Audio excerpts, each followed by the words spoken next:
The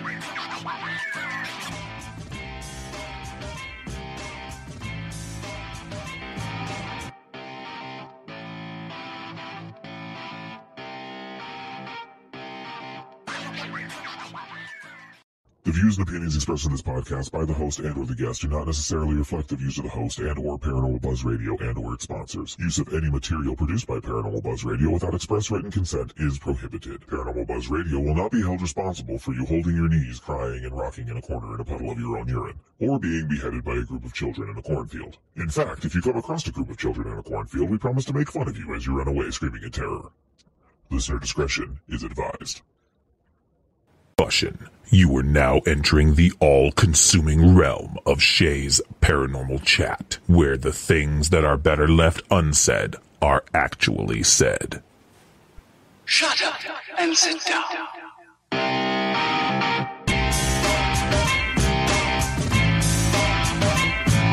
You're listening to Shay's Paranormal Chat. Paranormal podcasting done Shay's way. Tons of fun. Dude, seriously? A bit sarcastic. Hashtag investigator, not hunter. But always real. Hashtag data, not evidence.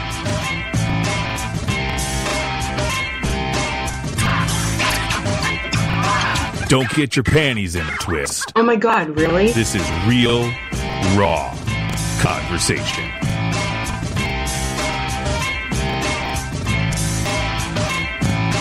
Ladies and gentlemen, welcome to the show.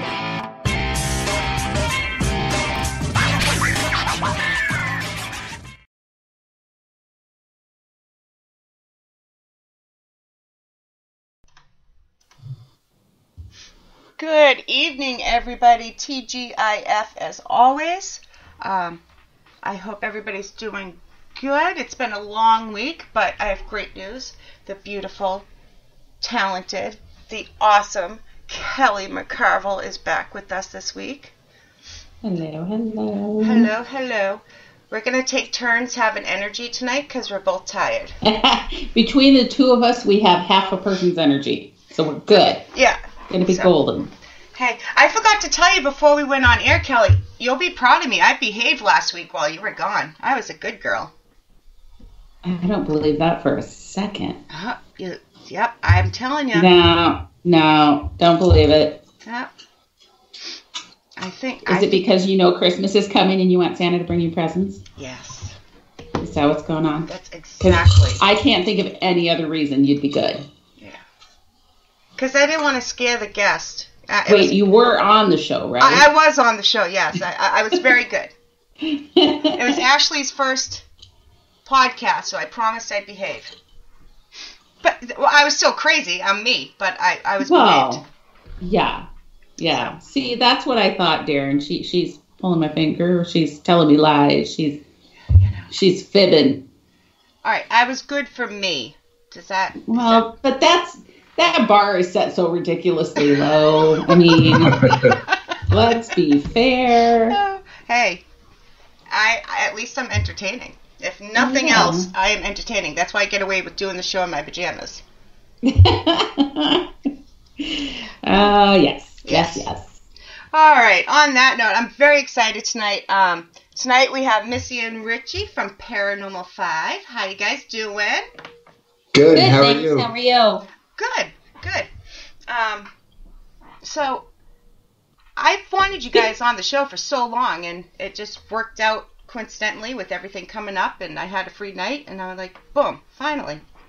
Perfect. Oh, yeah. Just worked its way out. We appreciate it. We really do. Yeah. Destiny. That's right. Let's start off with your team. You want to explain how you got into the paranormal and how the team came about? Sure, go for it. Oh, I'm going to go first. I'll let you kick off. Oh, man. It always makes me go first, and I get so nervous at these things. So Paranormal 5... So Paranormal 5 is made up of me and Richie and our 3 kids. We do have younger kids. They're 10, 7, and 5. I had to kind of remember ages really quickly. Changes rapidly. I know it does. It goes by so fast. But I've always been into the paranormal ever since I can remember, just having minor experiences like feeling senses, and just kind of growing up, and just my parents kind of loved the idea of being my hobby, and they kind of went along with it and supported it. And I'm kind of doing that with my children. And once me and Richie met, back when we first started dating, he knew that it was something that I was passionate about, and he kind of dived a little bit deeper into it. And here we are 11 years later and 3 kids. Yeah, right.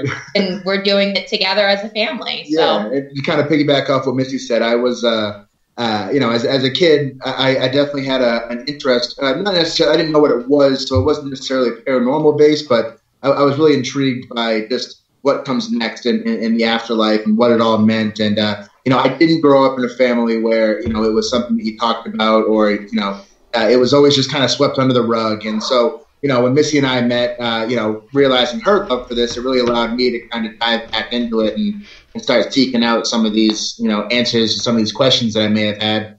And then, like Missy said, it's something that all 3 of our kids have just, naturally shown interest in, obviously because of our interest. And we kind of eat, live, breathe it, and it's all around us at all times. So, they just kind of picked up on it, and it's something we enjoy doing together. And it's kind of something we can all, bond over a little bit and then have some fun doing. So we kind of just organically formed in that way, and we've been rolling with it.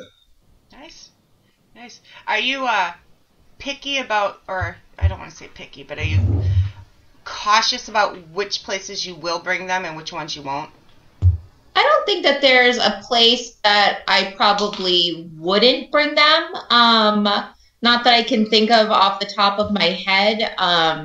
We kind of go off of what they're comfortable with. Like, we never push them, put them in a situation where they don't feel uncomfortable. Like, as a parent, like, we're very in tune with our children, I feel like, just naturally. Mm-hmm. And, you can kind of pick up, and my kids are very vocal, like all children are.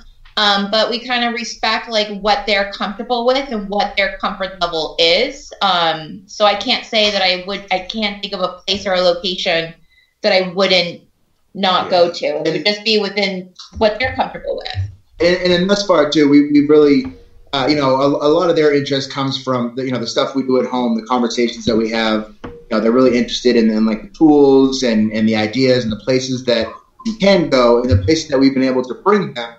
They've been more of your kind of open air, so to speak, where it's haven't gone to that place where there's the potential of the negative. And I mean, I guess there's always that potential, but we've kept it very kind of open and exploratory for them, and kind of just like Missy said, you really see what their comfort level is, and we don't push it with them. We go with it, and we stop and discuss it, and we talk about it, and we try to introduce the history behind these locations that we're at, and really give them a well-rounded background. Obviously with the paranormal side, but also just the respect factor as to where it is we're visiting and what we're dealing with. So were there certain experiences that you guys had that got you into the paranormal, or is it just because you kind of grew up with it? I have to say, like, I can't really pinpoint like my first like experience. Like I was saying earlier, like, I've always sensed things. I kind of always knew things. Like, kind of had like, I had feelings and ideas, and I kind of dived into it. And that's like, I kind of got glued into, watching like sightings and unsolved mysteries. It kind of made things made more sense, and it just felt comfortable. It just, I guess, is kind of like the best way to describe it. Validated. It doesn't make sense. Yeah. Exactly. Yeah. Validated it. And so I can't really pinpoint like necessarily the first thing, but it just it felt comfortable. It felt good. Like, I'm just like, this is my path, and these are my people. Right. Yeah. And, again, for myself, I feel like I almost went the opposite direction in that my interest kind of came from a place of uncomfort, where, again, I didn't know what I was looking for, but I just knew that the idea of, one world ending just was so uncomfortable and unsettling that it just made me super curious. And I couldn't imagine that there was one day where things just turned off and that was it. And then so it wasn't, again, until later on, when I realized that there was actually people that also had these thoughts and interests, and there was not only that, but there was ways of finding answers. So it was, kind of the opposite side. But again, not really necessarily an experience that led to my interest, but more just this overall uncomfortable feeling of, man, it's got to be something after this. Sure. It's got to be something more. Yeah. Darren wants to know from chat, do you prefer to go in cold, or would you rather do the research first? That's a good question. I love history, and I love just knowing that aspect of a place. So I kind of like going in with like some ideas. I don't claim to be a medium or psychic or anything. I try not to label myself with any type of anything. But it would be interesting to be able to go to some places, maybe not even necessarily like around here, but maybe like someplace different and kind of go in cold and not know what, and see like it just, I guess for just my own like thought and ideas and, my own like test my intuitive. No, I definitely like the idea of going in with kind of a clean slate as well. And I've always kind of said that, you look at some of these places where, these big, these big well-known locations that you go in there with this expectation. You go into the Jenny Wade house and everyone wants to talk to Jenny Wade. And, so I think for me, I think you almost close certain doors when you have this expectation of what you're supposed to see. And I think that a lot of these areas, especially these well-known kind of more attractions, become these real big energy dumps. And I think to go in there with the expectation of finding something specific, then, I think you might close some doors. But to contradict that, I also like having a little bit of knowledge so that you can kind of guide your investigation. Especially, for us, we don't necessarily dive into much of the going and helping. As far as taking calls from families and going in and we're trying to help this family. We're going in strictly from an investigative purpose when we go to places. So, I don't mind going in without the knowledge. But, of course, if we were to be going into a location where we were being asked to help somebody, then I feel like it'd be much more important to kind of know what they're dealing with, to kind of know what it is you're trying to figure out for them. Right. That makes sense. Yeah, I think so. Darren has another question. Mm-hmm. What do you fear? Pick up my phone. I can't read it. I got it. All right. What do you fear the most of the paranormal aside from your children? Ooh. What do I fear? It's a good question. I think, geez, I don't know. That's like a. I don't know if there would be anything that obviously like you get like the startling, like the that, jitters and whatever, but the out of the ordinary. But I think we're very well, we really focus in the idea of self-awareness and making sure that we're in control of a situation. Setting boundaries, setting the intentions. Really trusting your feelings and your instincts, and not putting yourself in a situation that you don't feel comfortable. So I don't know. I think for me, I'd have to wait and see when it happens. If there's something crawling towards me, that too. That might kind of creep me out. Something crawling up the wall. Yeah. I always get a chuckle, and you watch some of these, and you hear some of these stories, and they're just like, right before bed, this creature crawled across the ceiling and was just staring at me. So when I woke up the next morning, and I'm like, wait, you actually fell asleep? Like, I don't know that I would be able to bed at that point. So, I don't know. I think I've yet to find the thing that really would give me that fear. Maybe that's out of ignorance, or just the fact that I haven't had that experience that really made me fear it. I don't think it's ignorant, because I'm not afraid of that. I'm afraid of people and animals. Sure. Like, I'm not, it's paranormal wise, like, I'm big on setting my intent and, going in knowing and I don't go to places when I am not emotionally sound, if you know what I mean. If I have other things going on, so I don't think that's ignorant. It's funny you mentioned that. Missy and I were talking last night about, this thing where, there's this fear of like, demon and possession. And I think of it like, man, there's people that are far more terrifying and that do far more heinous acts than you see in the afterlife. So, I agree with you. People are what can be scary and as opposed to, the unexplained. Yeah. What about you, Kelly? What are you most afraid of? I kind of get what they're saying is that I don't know that there's necessarily anything that I'm afraid of, but I think that there's a necessary caution that has to be in place if you're going to be going into locations that have activity. Mm-hmm. And I mean, I don't want to say that.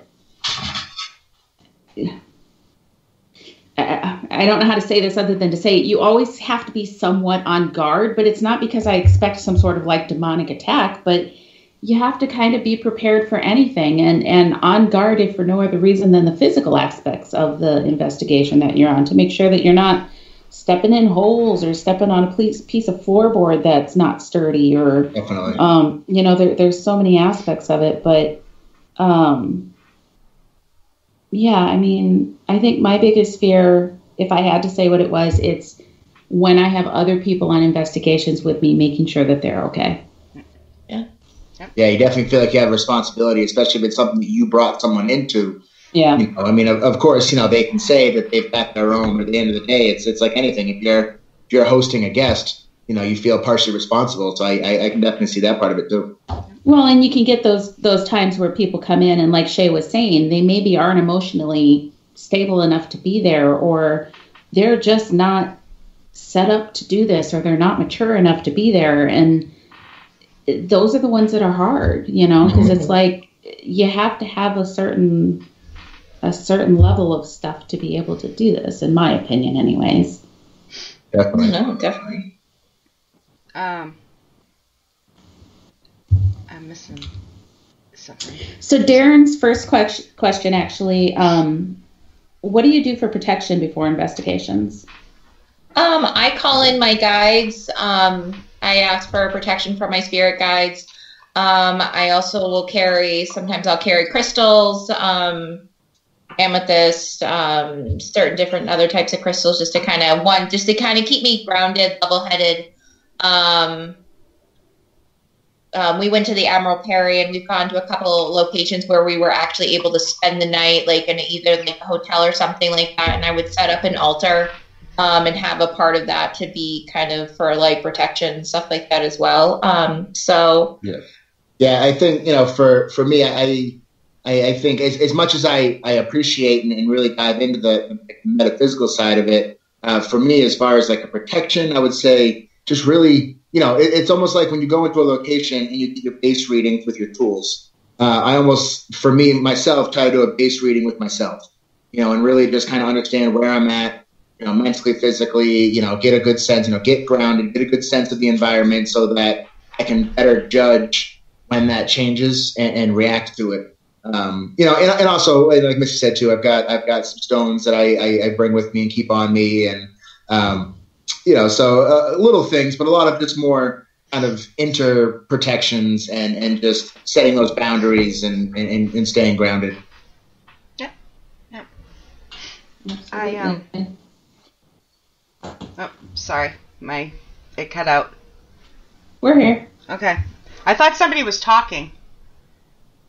No, I could hear. Not that the rest of us could hear. What do you have going on, Shay? The ghost. The voices in my head, they're getting loud, man. I was going to say, that's either really cool that you're catching an EVP through your headphones, or you should up those psych meds. I told you to be quiet. Sorry, see, this is what I mean. I'm just me. Let's see, there was one more question, but... there was. Let me find it. All right, thank you. So, another question we have is, what's your favorite outside of the box experiment you guys do that hasn't been seen before? Oh man.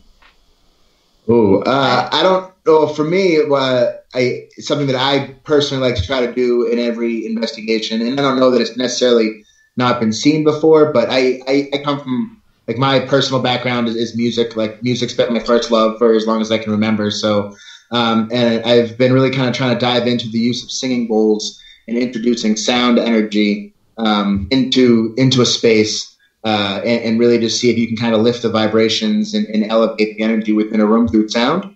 Again, not that that's not been seen before, but I think that for me might be the most kind of outside of the box as far as not your everyday scientific or metaphysical tools that you can use.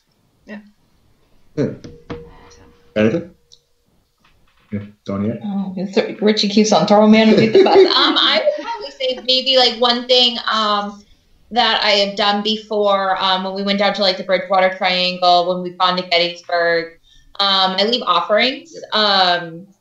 Sometimes, like depending, I didn't in Gettysburg, but when we were in Bridgewater Triangle, I kind of did like a quick burning of some cinnamon, mugwort, lavender, sage, just kind of as like an offering for those metaphysical purposes. Kind of the same thing down in Gettysburg, tobacco and stuff like that. So. Yeah, funny too. Quick story on that. We last summer we were up in the White Mountains on a overnight camp trip, and the kids had gone to bed, and Missy and I were up by the fire. And it was a just kind of a nice night, but a cloudy night. And obviously with 3 kids, we don't get a ton of time to kind of sit, relax, and stargaze. So we were wanting to take advantage of it, but nature wasn't quite working with us. And actually that night, Missy did one of her offerings within the fire, and just to witness it, kind of from my perspective, like within 10 minutes. All of a sudden the clouds completely part above us just in our area. And not only do we get this beautiful star show, but we actually shared our first potential UFO experience where we saw some very unexplainable light anomalies that took place in the sky. So it was, again, from myself, who kind of looks at it from more of a scientific background, it was really interesting to see that process take place. And I can't explain it any other way. Maybe it's coincidence, but I can't say it didn't work. Yeah. Pretty cool. Yeah. Do you guys get into, as Matt calls it, UFO hunting? UFO hunting. No, not as not much, on like purpose. Not on purpose, right? No.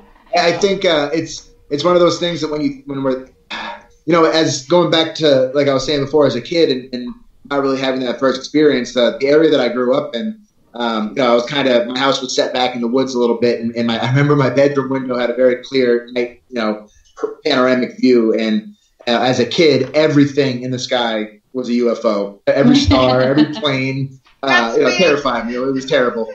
But no, as an adult now, I appreciate it for sure, and I'm 1,000% believe in it. It's just not an area that we've kind of look to investigate into, but I would never downplay it, and I'm always up for that experience too. Yeah, we love hearing experiences and definitely. Talking to people and stuff like that. Yeah, and it's kind of nice within this community because there's so many people that have those resources where you can bounce things off of and try to find out more information and hear their connections between everyone's so quick to call an experience a paranormal experience, and then you start talking to these people that have had these encounters and these UFO experiences, and you're like, well, wait a minute, that's not so far off from, I could easily have called that a paranormal experience. So it's kind of cool to see how they kind of intertwine and can be mixed together, and it's all relative. Yeah. Well, and I don't know about you. You go ahead.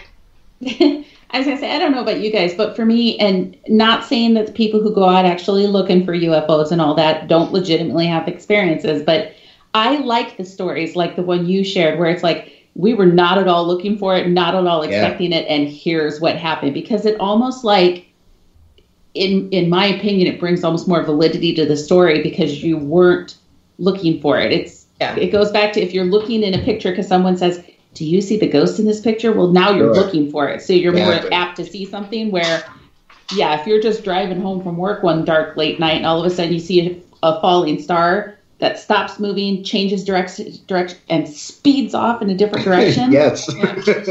Stopped me in my tracks because I don't know that I was a believer before that. So. Oh, no, definitely. That's. I think that's one of the best experiences to have when you're just not. And again, I have that same mindset with the paranormal when you get something that's so unexpected that you weren't having that power of suggestion where you kind of manifested it to be what you wanted it to be. Exactly. It becomes such a more powerful experience. And for anybody listening, again, I am not downplaying if you go looking for it and you've seen something. Just, I just think it's what happens natural and unexpected. Sure. I get that. I understand. The closest I've come to, as he calls it, UFO hunted is when we were at Rutland Prison Camp, and and we were waiting for some teens to leave to go back up to the route. We're at. So, have you guys been there? No, that's not in Math, isn't it? Yeah. Yes. Yeah. So we were waiting for some people to leave so we could go up to the other building. And so me being me, sometimes I never shut up. Believe it or not, I talk a lot. And all of a sudden, Matt yells at me, "I'm never taking you UFO hunting again." And I'm like, I didn't know we were UFO hunted. So I think there might have been a shut up in there. I'm not really sure. But so I don't know if I can officially say I went on a UFO hunt or not. I probably not. But, you know. Sure. Does it count if you don't know that you were actually on? Well, yeah. Maybe if it was more than 10 minutes, it might have counted. But even if I didn't know. But so we're going to switch gears here in a few minutes. And we're going to start talking about podcasting and shows. But before we do, I want to play a game with you guys. Sure. Oh, gosh. Okay. It's not that hard. I waited. It's horrifyingly hard. It's terrible. This determines your entire future, you guys. So don't get the answers wrong. Hey, why not? Swing. Yeah, we have to be on. You're coming to the Paranormal Buzz Radio family, so we have to be honest with you. We tell all guests, don't worry, we're not judging you, but we silently are. Judging you. Oh, my God, Richie, you better not mess us up. Total judgment here. All right. Deferring all my answers. Yeah. No, it's simple. It's like 5. I added to it. It's 5 or 6 questions, and you just got to pick which one suits you better. Okay. Multiple choice. Okay. Yeah. Just Makes it easier. yeah. So I'll pretend there's no right or wrong answer. You know. All right. So Wink, wink. There's no right or wrong Wink, answer. wink. Yeah. this started because these were questions that I always asked every guest, so I just put them into a game and made it really quick. So both of you just throw out whichever word. It's really and easy. you don't have to agree. No, you don't have to agree. Right. Well, you don't have to agree with each other. You have to agree with me. Oh, that's what I meant. Yeah. Perfect. You do have to agree with us. No, I'm just kidding. Sorry. No. All right, ready? Yes. Investigator or hunter? Investigator. Investigator. Okay. Data or evidence? Evidence. Data. Okay. Provoking or no way? No way. No way. You already kind of answered this one, but residential or commercial? Ooh. Commercial. Yeah, commercial. Yeah, definitely. Orb or dust? Dust. Recorder or video? Recorder. Demon or just an asshole ghost? Just an asshole ghost. See, that wasn't that bad. I just like teasing people. Not bad at all. How bad did we do? Are you guys judging us? Only one of you failed. Oh, yeah. It's obviously you. I know. We can't tell you which one. You'll find out later. Oh. Just kidding. Just kidding. Let's see. Before we go on, I just want to throw out a few shout-outs. We got Jennifer in there. We got Darren in there. We got Matt in there. Mama Deb. I don't know why the Beholder's there. Some girl named Kelly's in there. Who's that bitch? I don't know. I hear nasty things about her. That's what I've heard. Yeah. I'm usually the one sharing that information, though, so you know. Yeah. If I missed you, I'm very sorry. I just wanted to do that now. But, okay, let's talk about... You guys, right now, you have a Facebook Live show? Yes. Yeah. We do one on on the Facebook Paranormal 5 Facebook page. We try to do it every other Wednesday. We were doing monthly meetups in our so we weren't able to do those. We did try to squeeze in a couple this summer, like social distancing friendly. So then we kind of decided to do the live since we were so bummed out that we weren't able together with people. So they got to hang out and just watch us talk. But yeah, so we try to do that every other week. And then we have a weekly one that we do with our friend, Tom from Essex County Ghost Project that we do every Monday with him. So, yeah, we like doing it. It's hanging out.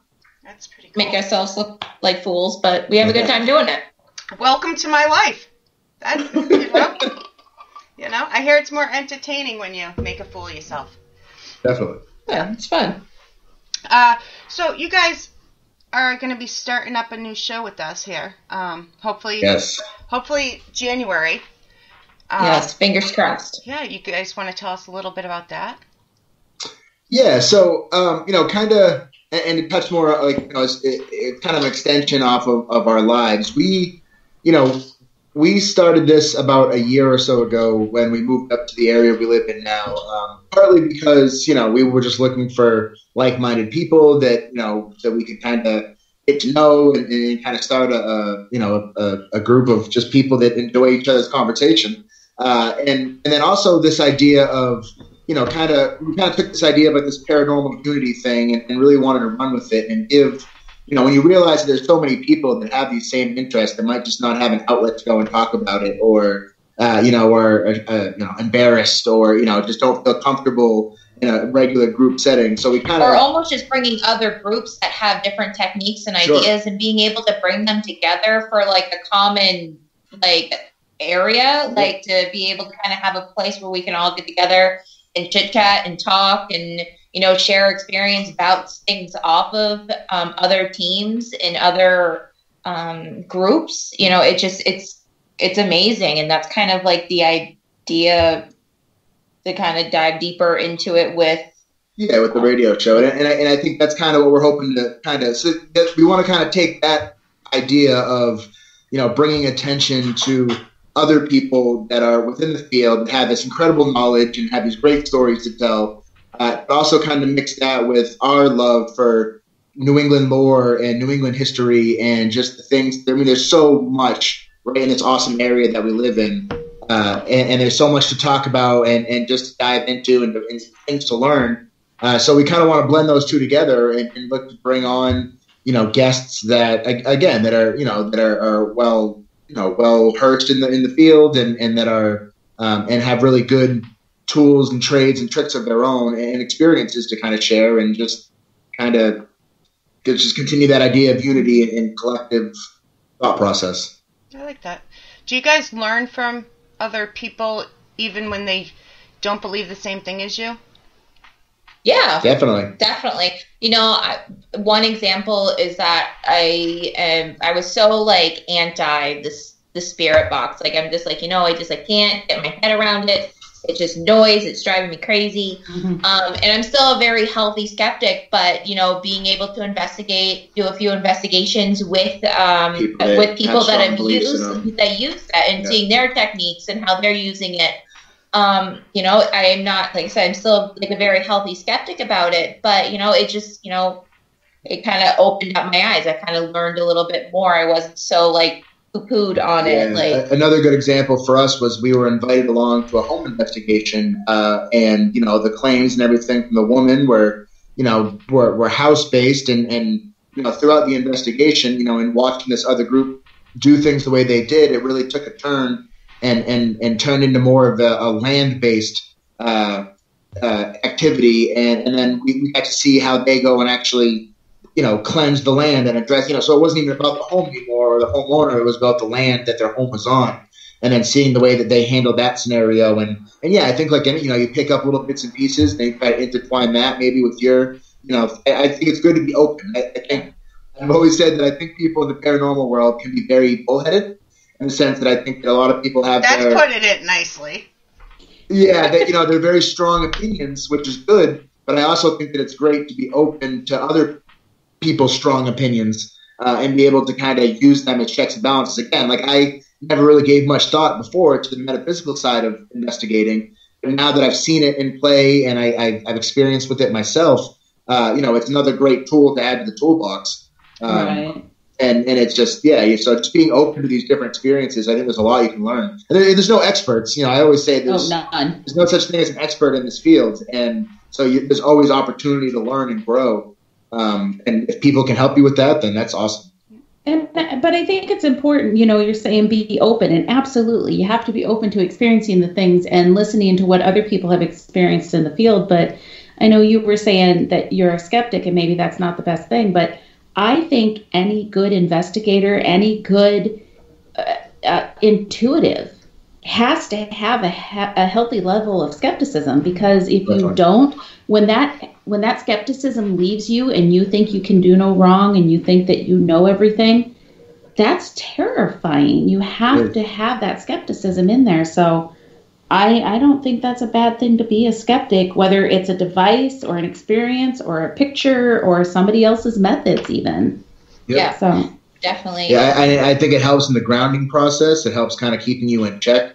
If you are in a situation where you're looking to help a family, the worst thing you can do is just go in there and terrify them even more if there's no need for it. So, I think healthy skepticism is definitely something that we take into consideration and utilize. And, I think, and again, it gives you more validity to your evidence. If you catch something and you can, and you've done everything you can to explain it away and then you just can't, well, now you're left with something.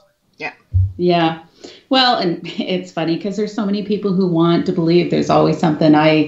There's a million groups on Facebook, and I'm part of this one group where people are constantly posting pictures. What do you see here? And I got my butt chewed because I'm like, guys, there's this thing called pareidolia, and you have to be. It's your human tendency to see an image within something meaningful within what you're looking at. That does not mean that there's always something in every picture. And when you guys are constantly finding something in every single picture you find, you have unvalidated everything. Absolutely. And when they blow it up. Yes. I've literally talked about this subject, and I'm not the one who's brought it up, on every single show I've done in the past 2 weeks. And that I think I've done 6 or 7 shows in the past couple weeks, and everybody keeps bringing that up. Yeah. So it's crazy. And the other thing that I told him is something one of you guys just said reminded me of it too. Everybody's jumping on there. Oh, I see a man. I see a woman. I see a this. I see that. And I'm like, have you guys ever thought about the fact that maybe they're looking for you guys to tell them there is not something in the picture so they can sleep at night? Right. Yeah. Absolutely. Again, when every bump and every tick of the K2 meter becomes a demon, it's just you're not doing them justice, you're not doing yourself justice, you're not doing the field justice. Yeah. And again, that's not to say that people don't, some I always find it funny that when you have these investigations and you always find something bad and negative, and right. It's and I just, again, for me, and having that healthy level of skepticism, I just why would that be the case? I mean, why would it always have to be something negative? I mean, I'm sure there's equally as much positive and to find. So, yeah. Yeah. Everybody knows how I feel about that. They don't want to hear me because I'm right there with you. Yeah. But then you get those rock star pictures or that rock star EVP, and it's just like, oh my God, that is amazing, Yeah. Right. Exactly. And that's what it's all, like you said. And if you flood it with all the guessing and the non-truthful stuff, it takes away from those big captures and those big experiences. Right. Yeah. Yep. Anywho. Yep, I agree. Do you guys do Facebook Lives on your investigation, or do you watch them? We did a Facebook Live when we went to the Admiral Perry a couple weeks ago. It wasn't anything crazy. We kind of separate them. Yeah. So, we just because, again, I do like the idea of being able to share things with people that might not be able to get to these locations or have that opportunity. But also, when you're in the actual investigation mode, I think taking your focus away to be able to make sure you got the right angles and that you're describing things. I mean, it takes your mind out of the game. Wait, we're supposed to be watching angles when we're doing Facebook Live? I don't know. There are so many shots of horror. Yeah.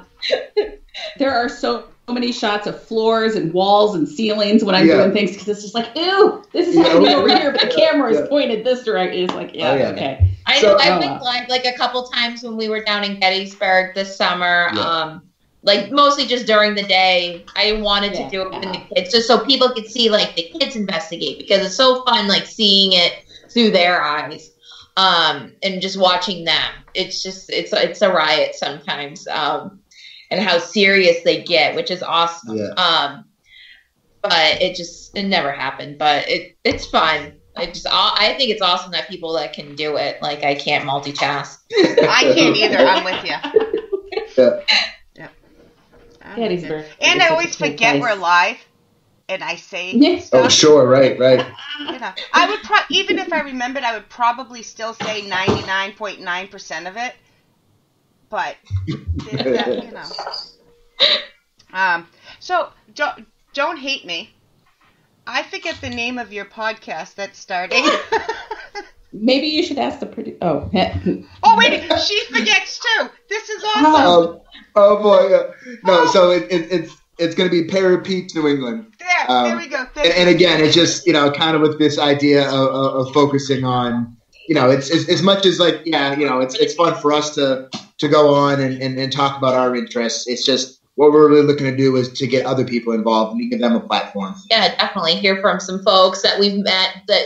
It's amazing because we've met so many amazing people along the way and have been able to get so many awesome new friendships along the way. And that's like probably even better than anything else. Like that's probably the best thing that's come out from this is just the connections and the new friendships. I remember we had a conversation a couple months back and it was based on that. It was just this like, oh, wow, realization that it's such a open network and friendly community when you start really kind of getting more involved with the social aspect of it and the networking and the connections.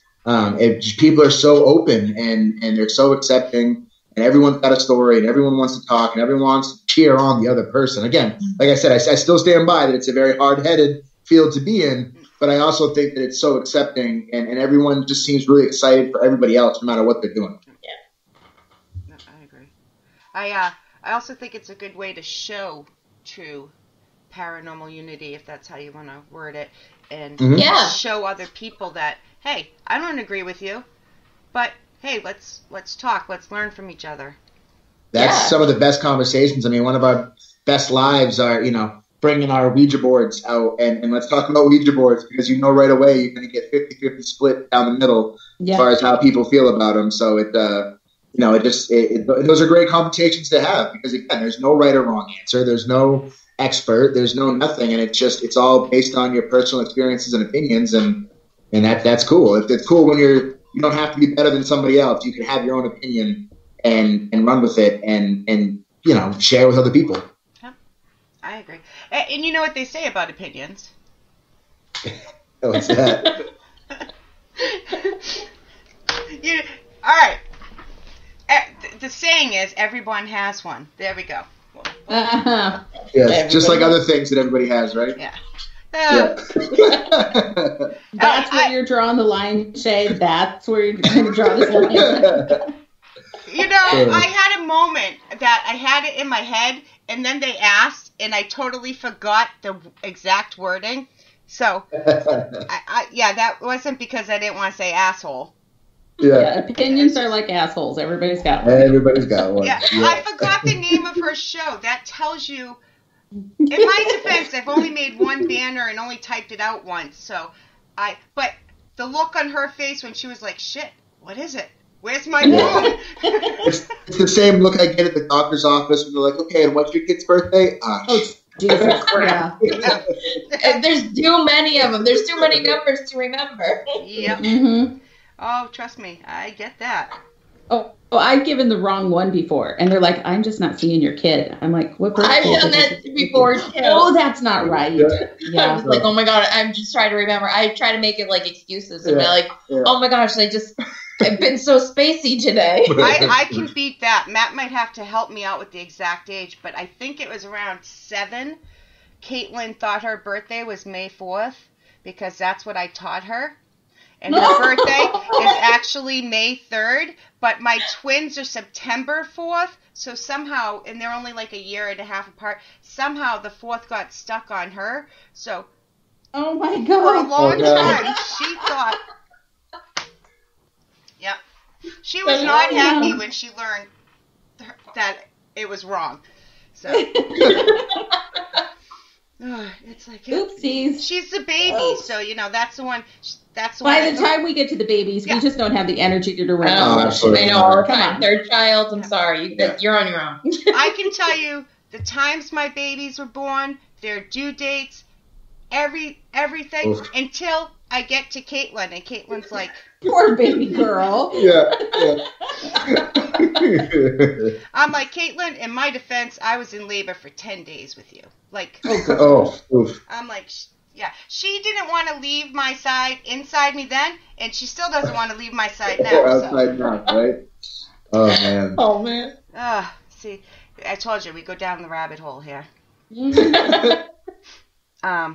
I love the fact that you brought up metaphysical, because you guys have never met Kelly before. Kelly is one of the best psychic mediums I've ever met.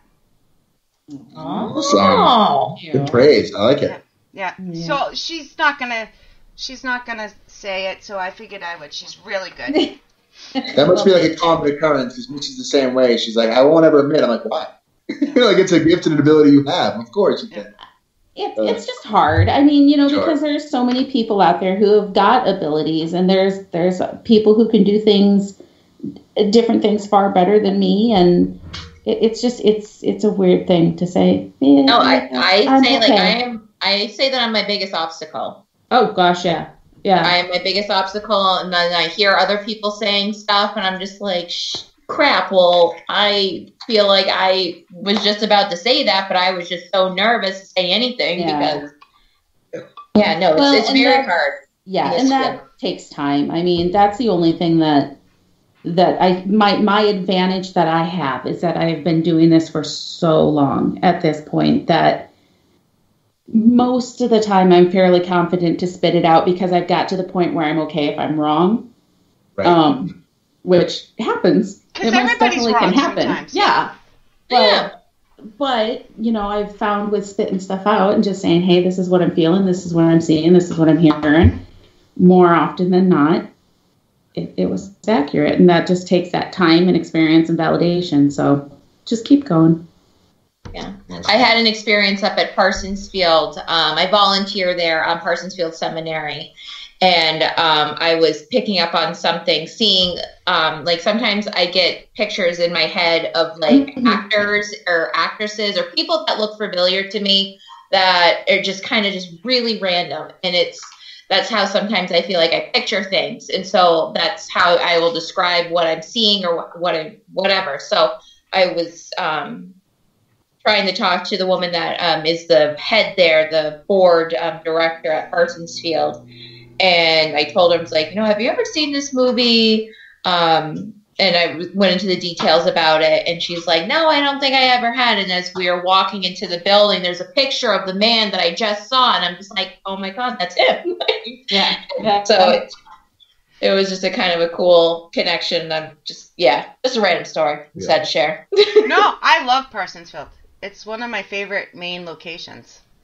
Oh my God, I love it. Everything about it. I love Parsons Field. I love volunteering there, and I feel like every time that I go there, I get like a new feel, or there's a new experience. Like, we heard footsteps walking in the hallway while we were trying to do something in the school, in the actual schoolhouse.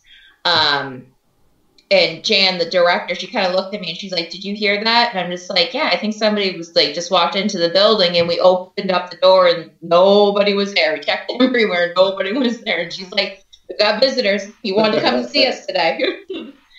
But yeah, no, I love it. Help us non-East Coast kids. What is Parsons Field? I should know Parsons Field, this. I was just there in October, helped with that event. I was down in the basement. It's where we always do the nursery rhymes for the little kid spirits, and we always get on-demand interaction. What was it? What was what? The area or the building? The Parsons Field was the first seminary here in America. It's I don't know the date. I should know the date. I've been there. It's okay. I was just curious what it was. Early 1800s. When it was built, it's on the National Historical Registry buildings, and it's just a beautiful spot, beautiful location. Yeah, it served as a stop along the Underground Railroad as well. And what's cool about this place in particular, and what always gets me when we start talking about it, is as great as the building is and the activity. Driving out there, I would say it's like you're leaving. It's nice. You're leaving 2020, and you're driving back in time because it's just got this really kind of rural farmland.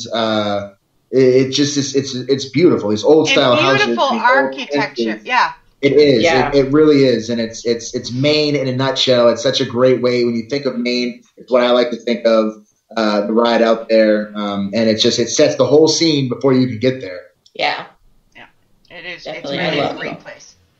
Yeah, it's a great spot. It's like probably like one of my favorite places just to be. Just the atmosphere, the vibes, the energy. It's cool.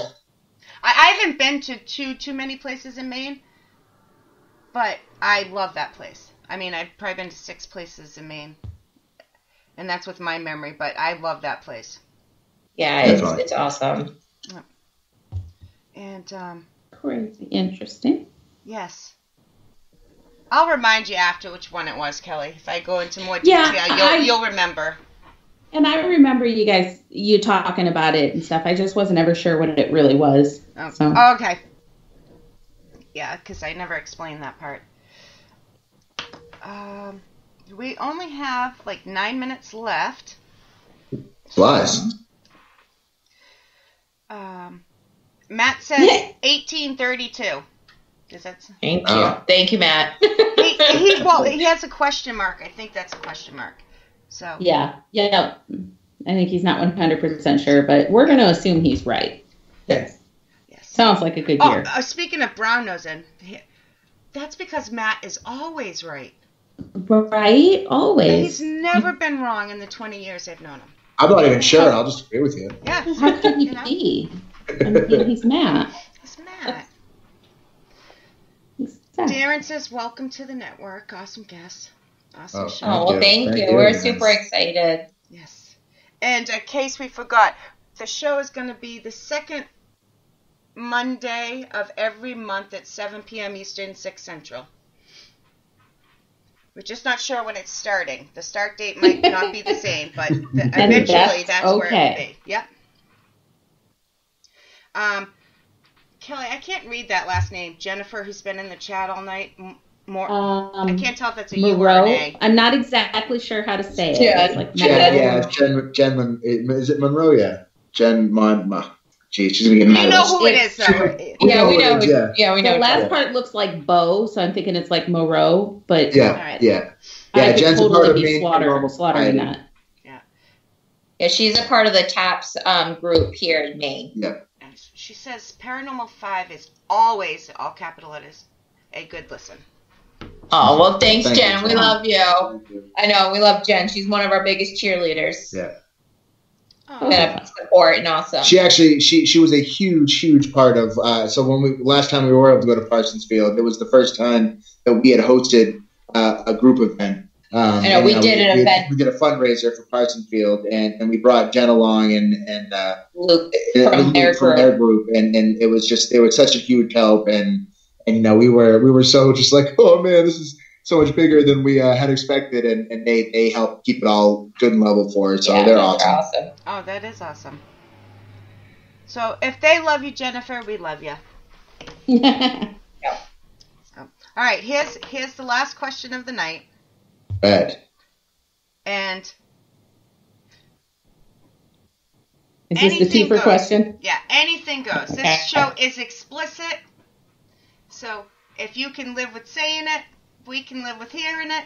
We've gotten all kinds of answers before. This is one of Darren's famous questions. It's now asked on every Paranormal Buzz show.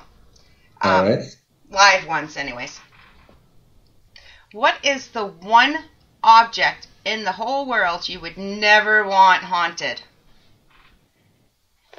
Object I would never want haunted? Yep. Ooh. A knife. Maybe my bed. Would that be? Would that? Bed? Oh, I would never want to. My bed. Like, I don't know. I would never want to sleep in a haunted bed. But I was thinking more of like a knife. That would just creep me out because I'd be like flying through the air. That is true. Yep. Jennifer, Jennifer said toilet seat. Toilet is the number one answer. Actually. Oh, I could see that. That would turn bad. That'd be ugly. Yeah. This shit. Poof. Yep. Oh man. You know, and I can almost see that happening too. A quick little backstory: a few years or many years ago now, we were traveling. We used to go up to the White Mountains like every year, and there was actually a news story that came out. There was this guy that just had a weird.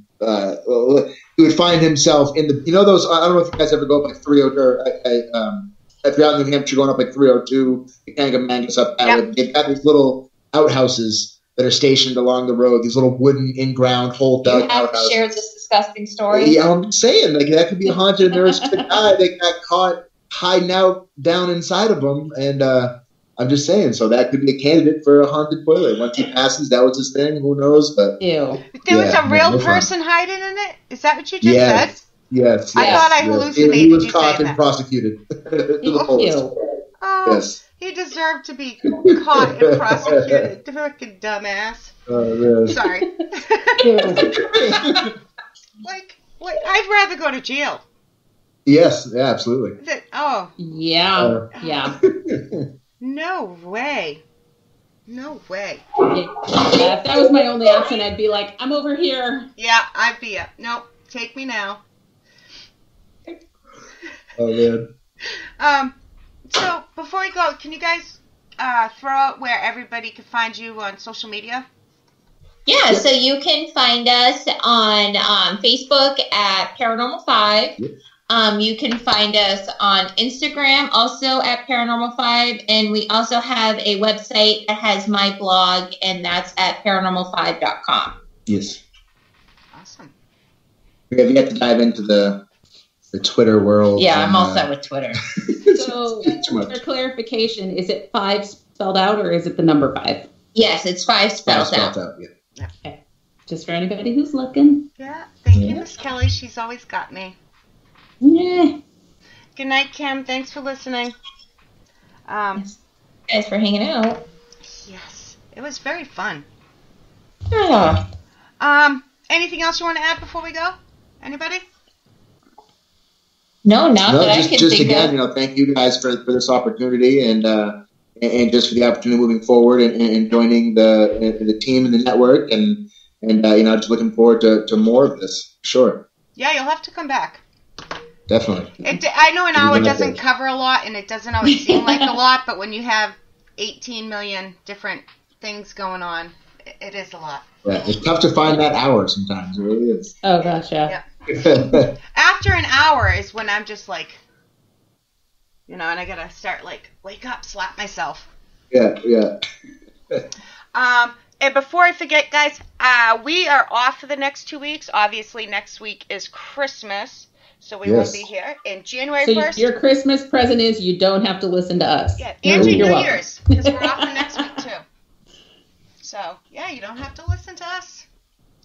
But everybody's going to miss us. I was going to say, but we'll miss you guys. Yes. So, yeah, I think that's it. Kelly, you have any announcements? Let's see. So next weekend, Christmas is next week, right? Yeah. So next weekend, Traveler's Moon will be at Edinburgh Manor with some friends. So there's a potential that we'll be going live while we're out there. So be watching for that. Edinburgh Manor is always fun. This is our annual Let's Go. Yeah. It's our annual Let's Go Freeze Our Ass Off at the end of December trip. But we love it and we wouldn't miss it for the world. So although we're trying to talk Reese into having a different birthday because that's why we go out there then. But so other than that, I don't know that we have a ton coming up.